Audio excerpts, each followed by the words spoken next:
Hello बच्चों, शुभ प्रभात। बच्चों, आप लोग धनुष भंग में जो है इसका पहला और दूसरा दोहा और चौपाइयाँ पढ़ चुके हैं। आज आप लोग इसके तीसरे पद्यखंड में इसका दोहा और चौपाई छंद में जो है पढ़ेंगे। तो अगर आपको पहले में कोई समस्या है, समझने में कोई दिक्कत हुई है, तो आप लोग चाहे कमेंट करके पूछिए या मैसेज करके पूछिए, और नहीं समस्या है तो फिर आप विधिवत पढ़ते रहिए और इसको अपने पास नोट्स अवश्य बनाते रहिए। कोई समस्या आती है तो बताइए। चलिए ठीक है, हम जो है यह दोहा आगे वाला जो है परम मंत्र परम लघु जासु बस विधि हरि हर सुर खर्व महामत गजराज कहूँ बस कर अंकुश खर्व, ये पढ़ते हैं। तो चलिए बच्चों, संदर्भ वही रहेगा, पूर्ववत ही है, क्योंकि अभी ये पूरा पाठ आपका ख़त्म नहीं हो पाया है। और प्रसंग में आप लोगों को लिखना होगा कि प्रस्तुत पद्य में सखियों द्वारा सीता माता की माँ को सांत्वना दी जा रही है। ठीक है, क्योंकि जो है सीता माता की जो माँ हैं वो बहुत ही दुखी हैं और उन्हीं के दुख को शांत करती हुई उनकी सखी कहती हैं। क्या कह रही हैं ये देखिए। मंत्र परम लघु जासु बस विधि हरि हर सुर खर्व सर्व महामत गजराज कहूँ बस कर अंकुश खर्व।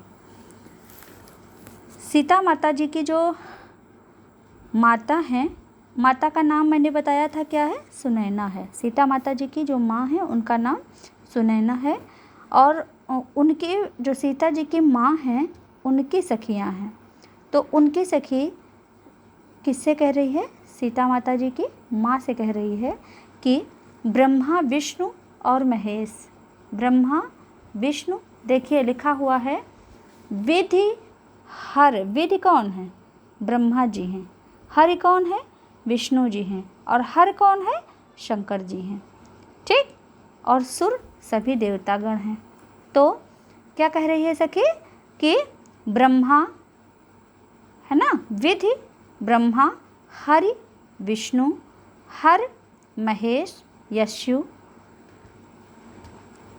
और सुर, सुर माने समस्त देवतागण। तो सीता माता जी की जो माँ हैं उनकी सखी कहती है कि ब्रह्मा विष्णु और महेश तथा समस्त देवतागण जिस मंत्र के वश में हो जाते हैं, जिस मंत्र के वश में हो जाते हैं, मंत्र परम लघु जासु बस, वह मंत्र अत्यंत ही, वह मंत्र कैसा है?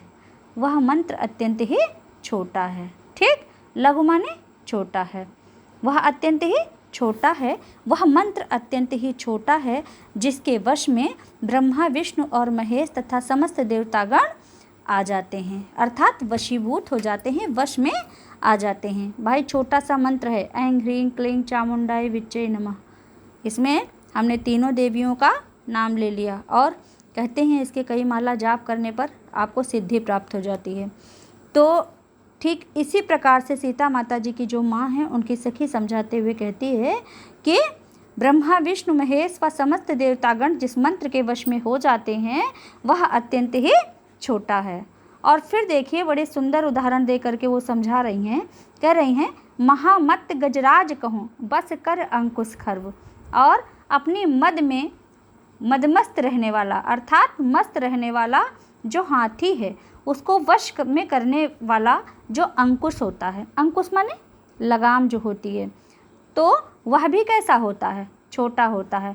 आप खुद सोचिए कि कहाँ मतवाला हाथी चाहे तो पूरी बस्ती उजाड़ के रख दे, तो कहाँ मतवाला हाथी और कहाँ वो छोटा सा अंकुश, लेकिन फिर भी उस अंकुश के वश में ही वो हाथी, मतवाला हाथी रहता है। तो सीता जी के माता जी की सखी बार बार ये समझाने का प्रयास कर रही हैं कि आप जो सोच रही हैं आपका सोचना जो है व्यर्थ है। कोई आवश्यक नहीं है कि यदि देखने में व्यक्ति छोटा लग रहा हो तो उसकी गुणवत्ता भी वैसी ही हो। फिर कहती हैं काम कुसुम धनु सायक लीन है और सकल भुवन अपने बस कीन्हे। और देवी तजिव संशय अस जाने, भंजव धनुष राम सुन रानी। कहती हैं काम कुसुम धनु सायक लीने। प्रेम के स्वामी कामदेव किसके स्वामी हैं? प्रेम के देवता हैं। तो काम किसके लिए कहा गया? कामदेव के लिए कहा गया। और ये हैं कौन? कामदेव। तो प्रेम के स्वामी है, प्रेम के देवता हैं। तो काम कुसुम धनु सायक लीने, प्रेम के स्वामी कामदेव ने अपने सायक माने धनुष, धनु माने धनु, धनु सायक लीने, धनु सायक लीने। फिर क्या कहती हैं बच्चों? सायक माने बाण होता है, ठीक है, और धनु तो लिखा ही है धनु। तो काम कुसुम धनु सायक लीन्हे और सकल भुवन अपने बस कीन्हे। तो क्या कहती हैं सीता माता जी की सखी कि प्रेम के स्वामी कामदेव ने अपने धनुष के पुण्य रूपी बाणों से ही, अपने धनुष के पुण्य रूपी बाणों से ही संपूर्ण जगत को, सकल भुवन, सकल माने समस्त और भुवन माने संसार, तो समस्त संसार को अपने वश में कर लिया है। क्या कहती हैं कि प्रेम के स्वामी जो कामदेव हैं उन्होंने अपने धनुष के पूर्ण रूपी बाणों से ही संपूर्ण जगत को अपने वश में कर लिया है। फिर कहती है कि देव तजव संसव अस जानी और भंजव धनुष राम सुन रानी। कहती है हे रानी तुम अपना संशय त्याग दो। क्या कहती हैं कि हे रानी तुम देवी तजव संसव अस रानी, हे देवी हे रानी तुम अपना जो संशय है उसको त्याग कर दो, क्योंकि आज रघुनाथ जी ही धनुष पर प्रत्यंचा चढ़ा करके उसका भंजन अवश्य करेंगे। देवी तजव संशय अस जाने, भंजव धनुष राम सुन रानी। कहती हैं कि हे देवी हे रानी आप अपने मन के संशय को समाप्त कर दीजिए और आप ऐसा ही जानिए कि श्री रामचंद्र जी ही आज धनुष पर प्रत्यंचा चढ़ाएंगे और वही धनुष का भंजन करेंगे। तो इस प्रकार से जो है कौन किससे समझा रहा है? सीता माता जी की जो माँ हैं उनकी सखी समझा रही है। किसको? उनके माता को। अब कहती है सखी बचन सुनि भय परितीति और मिटा विषाद बढ़ी अति प्रीति। तब राम ही बिलोक वै देहि सभय हृदय बिनवत जेहि तेहि। सखी वचन सुनि भय परितीति। और जब सीता जी की माता ने अपने सखी के अत्यंत प्रेम से इन प्रेम भरे ऐसे वचनों को सुना, शब्दों को सुना, तो ऐसे वचनों को सुन करके रानी का हृदय क्या हो गया? द्रवित हो उठा और उनका दुख, उनकी खिन्नता क्या हो गई? समाप्त हो गई। उनकी खिन्नता समाप्त हो गई और रघुवर के प्रति अर्थात श्री रामचंद्र जी के प्रति उनका प्रेम प्रगाढ़ हो गया। मिटा विषाद बढ़ी अति प्रीति। मिटा विषाद अर्थात उनका दुख समाप्त हो गया और बढ़ी अति प्रीति अर्थात श्री रघुनाथ जी के ऊपर उनका जो प्रेम था वो प्रगाढ़ हो गया। प्रगाढ़ माने अत्यंत ही गाढ़ा, गाढ़े में प्रा उपसर्ग लगा दिया गया है, ठीक है। तो प्रगाढ़ मतलब अत्यधिक, अपार स्नेह उनके प्रति बरसने लगा। किसके हृदय में? सीता जी की माता के हृदय में। और कब मिटने लगा? तो सखी वचन सुनी भय प्रतीति, जब उन्होंने अपने सखी के जो है अत्यंत प्रेम भरे शब्दों को सुना और जो है ऐसे शब्दों को सुन करके सीता जी की जो माता हैं उनका हृदय द्रवित हो उठा और उनकी खिन्नता अर्थात उनका समस्त दुख समाप्त हो गया और श्री रामचंद्र जी के प्रति, श्री रघुवीर जी के प्रति उनका प्रेम और भी प्रगाढ़ हो गया। और फिर देखिए तब राम ही बिलोक वै देहि और सभय हृदय बिनवत जेहि तेहि। और इसके बाद रामचंद्र जी को देख करके सीता माता के उर में अर्थात हृदय में, तब राम ही बिलोक वै देहि कौन है? सीता जी हैं। सभय, सभय, भय के आगे सा उपसर्ग लगा हुआ है अर्थात अत्यंत भय के साथ, हृदय बिनवती जेहि तेहि। अब इसके बाद जब सीता जी की माँ भी थोड़ा शांत हो गई तो उसके बाद रामचंद्र जी को सीता माता ने जो है अत्यंत ही भय के साथ देखा है। कैसे देखा है?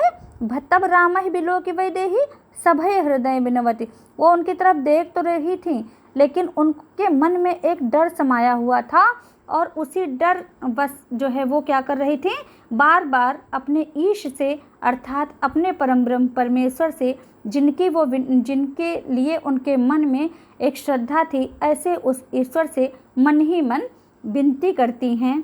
ठीक है, ठीक, अंदर ही अंदर विनती कर रही हैं। वह अत्यंत ही व्याकुल हो जाती हैं। तब क्या करती हैं?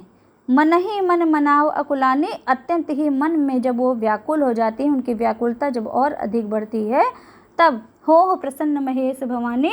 और जब वो अत्यंत व्याकुल हो गई तो शिव और पार्वती जी का स्मरण करती हुई कहती हैं कि क्या कहती हैं?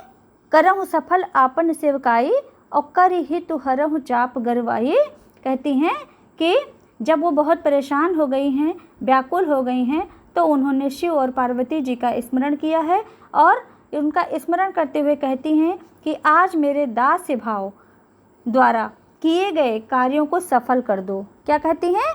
कि आज मेरे दास्य भाव अर्थात मैं आपकी दासी हूँ, मुझ भक्त पर आप अपनी अनुकंपा दिखाइए और जो है मेरे कार्यों को सफल कीजिए। जो भी मैंने आज तक आपकी भक्ति की है, उसको अब आज आप सफल कर दीजिए।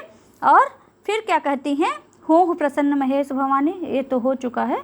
जब वो अत्यंत ही, फिर देख लीजिए ऊपर वाली लाइन भी, मन ही मन मनाओ अकुलानी। जब अत्यंत ही व्याकुल होती हैं तो मन ही मन मनाने लगती हैं कि हे महेश और हे माँ पार्वती, आप हमारे ऊपर प्रसन्न होइए और करहु सफल आपन सेवकाई। आज तक मैंने आपकी जो भी सेवा की है, आपकी भक्ति की है, आज उसको सफल कर दीजिए। मैंने आपकी इतने दिन जो भी सेवा की है, जो भी भक्ति की है, हमारे हृदय में आपके लिए जो भी भक्ति की भावना है, उसको आज सफल कर दीजिए। कर ही तुहरहु चाप गरुआई।